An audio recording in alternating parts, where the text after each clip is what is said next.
Assalamualaikum warahmatullahi wabarakatuh. Nama saya Siti Aminah, saya dari Prodi Pendidikan Ekonomi kelas B dengan NIM 1820570 Universitas Pancasakti. Di sini saya mendapatkan tugas proyek UTS mata kuliah Pendidikan Agama Islam, yaitu materinya menceritakan sejarah tentang Rasul. Saya mengambil cerita dari sejarahnya Nabi Muhammad. Dimulai dari kelahiran Nabi Muhammad. Nabi Muhammad SAW dilahirkan pada hari Senin malam 12 Rabiul Awal pada tahun 571 kalender Romawi atau sama dengan 1450 tahun yang lalu. Rasul lahir dari ibu bernama Aminah dan ayah bernama Abdullah di Mekah bertepatan dengan awal tahun gajah. Tahun tersebut tahun ketika pasukan gajah di bawah pimpinan Abraha Habsyah tengah menyerang Ka'bah. Kisah kelahiran Nabi Muhammad ini ada di dalam surah Al-Fil yang memiliki arti tahun gajah. Nabi Muhammad dibesarkan di Mekah sebagai anak yatim karena ayahnya Abdullah wafat di Madinah 2 bulan sebelum Nabi Muhammad lahir. Pada tahun itu, ayah Nabi Muhammad sedang berdagang di Syam dan singgah di Madinah dalam keadaan sakit. Kemudian wafat di rumah pamannya dari Bani Nazar. Saat itu ayahnya tidak meninggalkan apa-apa kecuali 5 ekor unta dan sahaya perempuan. Lanjut, pada tahun ke-6 dari umur Nabi Muhammad SAW, ibunya membawa pergi ke Madinah untuk menemui paman-pamannya di sana. Namun ketika baru sampai di desa Abwa, yaitu suatu desa yang terletak di antara kota Mekah dan Madinah, Aminah meninggal dunia. Maka Nabi Muhammad SAW diasuh oleh Ummu Aiman. Dibawa pada tahun ke-8 dari umur Nabi Muhammad, Abdul Muthalib meninggal dunia, sehingga Nabi Muhammad diasuh oleh pamannya, yaitu Abdul Thalib. Tak kala Nabi Muhammad mencapai umur 12 tahun, mulai dibawa berniaga oleh pamannya, Abdul Thalib, ke negeri Syam.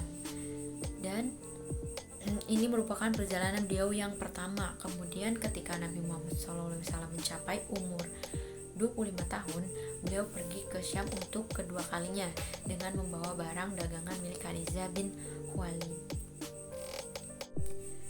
Kisah selanjutnya, Nabi Muhammad mendapatkan wahyu pertama.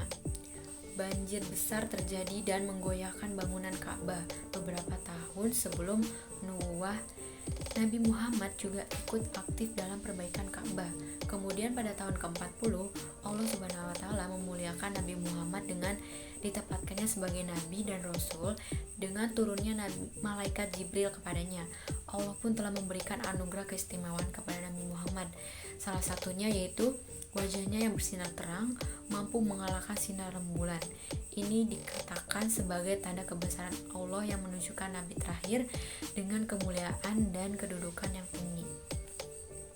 Pada saat itu, malaikat Jibril datang kepada Rasul dan menurunkan wahyu pertama yang diberikan Allah Subhanahu wa taala. Saat itulah Allah menurunkan ayat surah Al-Alaq 1-4, yaitu sebagai berikut. Bacalah dengan menyebut nama Tuhanmu yang menciptakan. Dengan itulah menciptakan manusia dari segumpal darah. Bacalah, dan Tuhanmu lah yang maha pemurah, yang mengajar manusia dengan perantaran kalam. Dia mengajarkan kepada manusia yang tidak diketahuinya. Surah Al-Alaq 1-4. Namun disinilah waktu di mana kisah kerasulan Nabi Muhammad dimulai, di mana Nabi Muhammad sebagai utusan terakhir yang akan membawa kedamaian bagi seluruh umat manusia. Selanjutnya, Nabi Muhammad melakukan dakwah secara rahasia. Setelah mendapatkan wahyu pertama, Nabi Muhammad kemudian memulai melakukan dakwah secara rahasia atau sembunyi.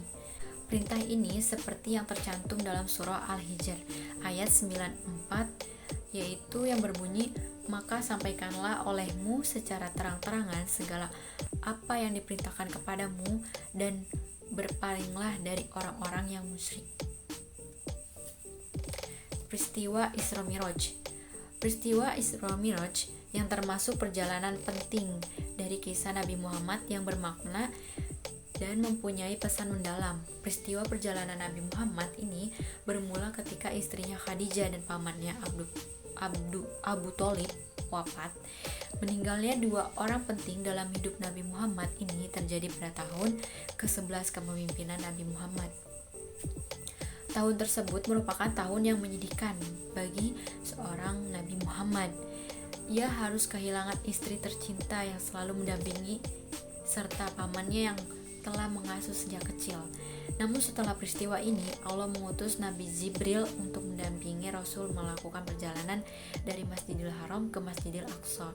Perjalanan ini disebut dengan Isra Miraj.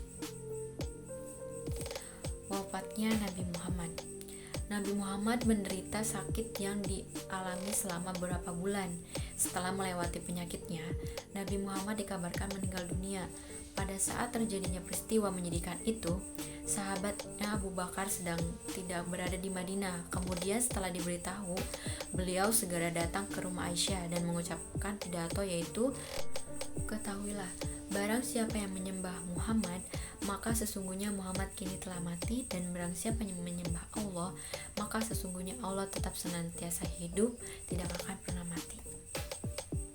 Kemudian beliau pun mengucap firman Allah, surah Az-Zumar ayat 30, "Sesungguhnya kamu akan mati dan sesungguhnya mereka akan mati pula."